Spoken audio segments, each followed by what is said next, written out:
What on earth did we just watch in Philadelphia on the 4th of July? Because whatever that was, it didn't feel like a proper football match at all. It looked more like 90 minutes of chaos, constant pushing, heavy challenges, late tackles, and players flying into each other from every angle. French players were getting taken out off the ball, elbows were landing into ribs, and one of the biggest stars on the pitch was getting targeted again and again like there were no rules at all. It honestly felt less like a World Cup round of 16 and more like a street fight that somehow still had a referee standing in the middle of it. And the strangest part? The referee just stood there and let it happen. Ilgiz Tantashev, the man with the whistle, was right in the middle of all this chaos, watching everything unfold, yet doing very little to control the game. France still managed to win 1-0 and secure their place in the quarterfinals, but almost nobody was talking about the result afterward. The entire conversation shifted to the same thing: how out of control the match was and how the referee allowed it to reach that point. The criticism came fast and it came harsh. One of France's biggest newspapers didn't hold back at all, giving the referee an extremely low rating of 1 out of 10. Their entire verdict was basically that he got almost everything wrong. That alone tells you how badly the match was viewed from the outside. On paper, this was supposed to be a straightforward knockout match. France, one of the tournament favorites, facing Paraguay, a team that had already shocked Germany on penalties and built a reputation for being hard to break down.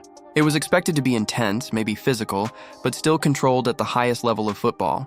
Instead, it turned into something completely different. From the very beginning, the tone of the match was aggressive.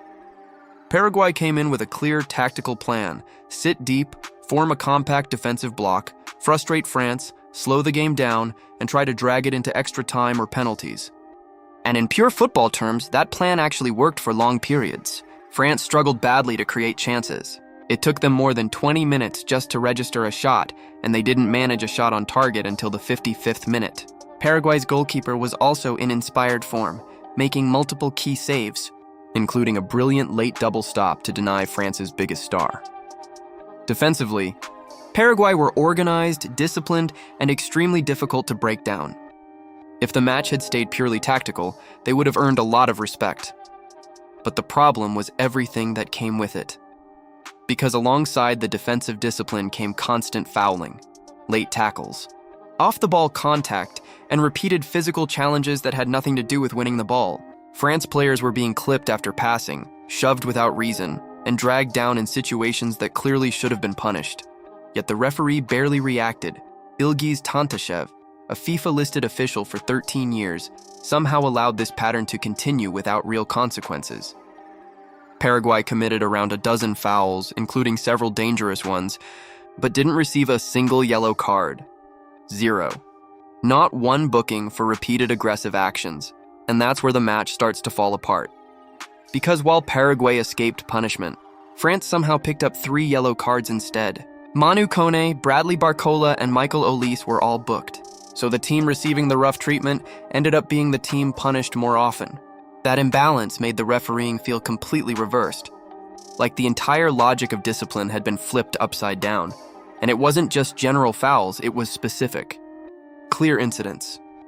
There were tackles that had nothing to do with the ball, including one where Adrien Rabiot was taken out in a challenge that looked purely intentional. There were moments where Mbappe was kicked after losing possession, small but deliberate actions that normally earn quick bookings. There was even an incident where a Paraguay player stuck an arm directly into Jules Koundé's face, and another where Mbappe was shoved while running clean toward goal. In one of the most obvious moments, an elbow was thrown into the stomach of a French defender while Paraguay were chasing the game. These are not soft fouls or borderline decisions. These are the kinds of actions that usually change the entire flow of a match through bookings and warnings. But here, the referee's reaction was almost always the same. Play on, no card, no strong intervention, even when there was clear simulation involved, like when a Paraguay player threw himself down after a light shirt pull, the referee still gave the foul the other way. It created a pattern where one side learned they could push the limits, and the other side felt increasingly frustrated. The match slowly stopped feeling like football and started feeling like survival. Former professionals watching the game didn't hide their reactions either. Joe Hart called Paraguay's behavior disgraceful and said he would have dragged players off himself if they were on his team. Micah Richards called it embarrassing, especially because Paraguay were actually a strong defensive unit and didn't need to rely on that level of aggression. Thomas Hitzelsperger went even further, saying that from a neutral point of view, there was no respect left for what they were doing on the pitch. When multiple professional voices all start describing a match in those terms, it becomes clear this wasn't just a physical game, it had crossed a line. Still, there is an important counterpoint. Paraguay did come with a strategy, and part of it worked brilliantly. They frustrated France, limited space, stayed compact, and nearly replicated the upset they pulled against Germany. Tactically, they were doing a lot right, but the issue is that they added unnecessary aggression on top of it. They didn't need the constant fouling to compete, but they did it anyway. However, even that doesn't fully explain the bigger issue, the referee. Because a referee's job in a match like this is not just to react, it is to set the tone early and control the temperature of the game. That never happened. Instead of stamping authority from the beginning, Tantashev allowed the intensity to build. Fouls went unpunished, frustration grew, and players quickly realized there were very few consequences. You can see the difference when you compare it to another match played the same day, where referee Michael Oliver issued multiple yellow cards early and immediately controlled the tempo. That match settled down. This one did the opposite. It escalated. By the final stages, things had completely boiled over. Players were arguing, benches were involved, and even after the final whistle, there were confrontations. That doesn't happen in isolation. It happens when control is lost early and never recovered. Even the official statistics don't fully reflect what happened. On paper, Paraguay had 13 fouls and France had 11, which makes it look balanced. But that number is misleading because many incidents were never recorded at all. Off-the-ball shoves, tactical trips, and repeated contact simply didn't make it into the official count. The real difference in physicality was much larger than the stats suggest. Then came the defining moment of the match. In the second half, Desiree Doué went on a strong run, beating defenders before being brought down in the box by Diego Gomez. It was a clear penalty, but the referee initially waved it away.